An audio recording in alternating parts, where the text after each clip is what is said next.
और सिंह ने कहा कि मैं तो धर्म हूं और आपकी परीक्षा लेने के लिए आया था। हम कभी धर्म को न त्यागें, हमारा धर्म है। अगर पुत्र है तो पुत्र का धर्म क्या है, पुत्री है तो हमारा धर्म क्या है। हम पड़ोसी हैं, क्या धर्म है हमारा। हम किसी के यहाँ अतिथि है, कोई हमारे यहाँ अतिथि है, क्या धर्म है हमारा। भगवान का अवतार धर्म के लिए, रामो विग्रहवान धर्म, धर्म की सिद्धि के लिए भगवान। जब जब होए धर्म के हानि, बाड़े असुर अधम अभिमानी। जब धर्म का ह्रास होता है, धर्म माने मूल्यों का, कर्तव्यों का, परंपराओं का, सिद्धांतों का, रीति नीति का, जीवन व्यवस्थाओं का जब ह्रास होता है, चूंकि धर्म अलौकिक है, मनुष्य के द्वारा बनाया नहीं जा सकता। धर्म एक अद्भुत व्यवस्था है, धार्यते अनेन सह धर्म, जो सबको धारण करता है, जिससे संतुलन है धरती अंबर अग्नि जल वायु में, जिससे काल नियंत्रित होता है कि कब चंद्र आएगा, उसकी कलाएं कैसी होंगी, सूर्य नियत समय पर आएगा, कब बृहस्पति शुक्र शनि मंगल ये कब प्रकट होंगे, इनकी कब युति बनेगी।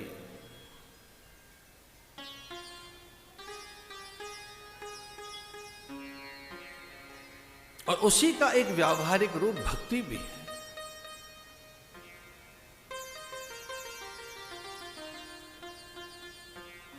तो भगवान इसलिए भी आते हैं कि भक्ति उदित हो, भक्ति का उदय हो, धर्म का उदय हो, ज्ञान का उदय हो, शुभ कर्मों का प्रकाशन हो। तो भगवान के आने से शुभ कर्मों का प्रकाशन होता है। शुभ कर्म, पवित्र कर्म, दिव्य कर्म हम जो कर रहे होते हैं, हमारा करना बड़ा फिर कलात्मक होता है, भावनात्मक होता है।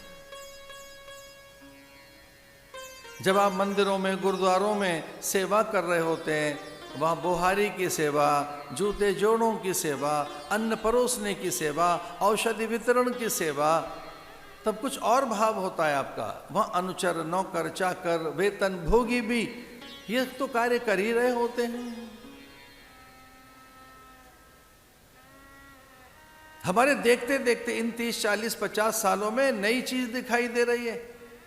अरे 30, 40, 50 साल पहले जब हमने सन्यास देखा, तब किसी भी आश्रम में वेतन भोगी कर्मचारी नहीं थे ना, वहां सेवक थे, उपासक थे, आराधक थे, जिज्ञासु थे, मुमुक्षु थे, जीवन दानी थे, जीवन व्रती थे। अपना जीवन दान देकर, जीवन का व्रत लेकर, सेवा का व्रत लेकर आश्रमों में सेवा करते थे। मरा हमारे देखते देखते सब गायब, वेतन भोगी है सब, सेवा व्रती नहीं रहे। हमारे यहां नहीं, सब जगह। हमारे समय में तो नहीं थे। अब वेतन भोगी हैं, शुल्क लेकर है, शुल्क भी न्यूनाधिक हो गया तो सेवा का भी धर्म बिगड़ जाता है। आस्था, समर्पण, वो कलात्मकता नहीं रहती, वो आर्द्रता, वो अपनापन, वो आत्मीयता, वो विनीत भाव, वो कृतज्ञता, अश्रुपूरित वो आर्द्रता नहीं रहती। हमारे रहते रहते हमारे सामने ही तो प्रकट हो गया। ये देखो क्या आ गया।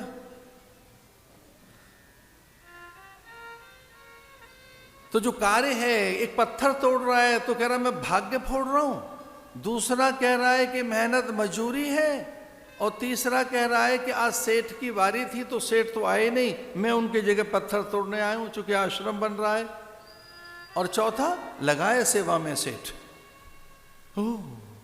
भैया आप क्या कर रहे हैं? मेरा सद्भाग्य है महाराज, मैं महाभाग्यवान हूं। औषधि बनाने के लिए, सेवा करने के लिए, बुहारी के लिए, यहां पर मैं ये यहाँ की व्यवस्था देखने के लिए हूं मैं।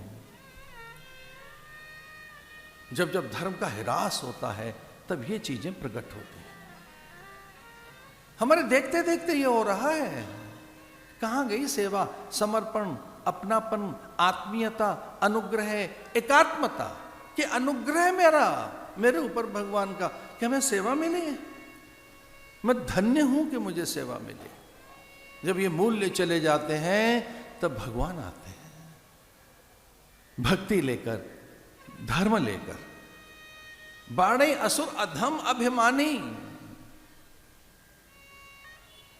जब जब होए धर्म के हानि। शिवी दधीच हरिचंद कहानी, एक एक सन कहीं बखान। देखो तो सही उन्होंने कैसे जीवन दिया। तो पितृ का धर्म क्या हो, यानी पिता का, पुत्र का क्या हो, सचिव सेवक का क्या हो, उच्च पदस्थ मंत्रियों का, सैनिकों का, गुप्तचरों का, किसान का धर्म क्या हो? क्या हो हमारा धर्म? छोटी कन्याओं के प्रति, बहु बेटियों के प्रति हमारा भास, आभास, मुद्राएं, भाषण, वक्तव्य क्या हो? उनका क्या हो, हमारा क्या हो? धर्म बड़ी चीज है। अपने धर्म को कभी मत छोड़ना। इसकी सिद्धि भक्ति से होती है। धर्म की सिद्धि भक्ति से होगी, ज्ञान वैराग्य से होगी। और चलो हम भक्ति ही मान के चलें, ज्ञान की ओर न भी चलें, तो भक्ति से होगी। और भक्ति का अर्थ क्या है? कि सब चीजें भगवान की हैं, उनके लिए हूं मैं। और जैसे ही भक्ति उदित होगी, सच मानिए राष्ट्र भक्ति भी करनी आ जाएगी आपको। राष्ट्र भक्ति, अगर भक्ति है तो गांव मेरा है, गली मेरी है, मोहल्ला मेरा है, यहाँ के बाग बगीचे विपिन उद्यान मेरे हैं। फिर यहाँ की स्वच्छता के प्रति, सौंदर्य के प्रति आप में संवेदनशीलता जगेगी, वृद्धों के प्रति।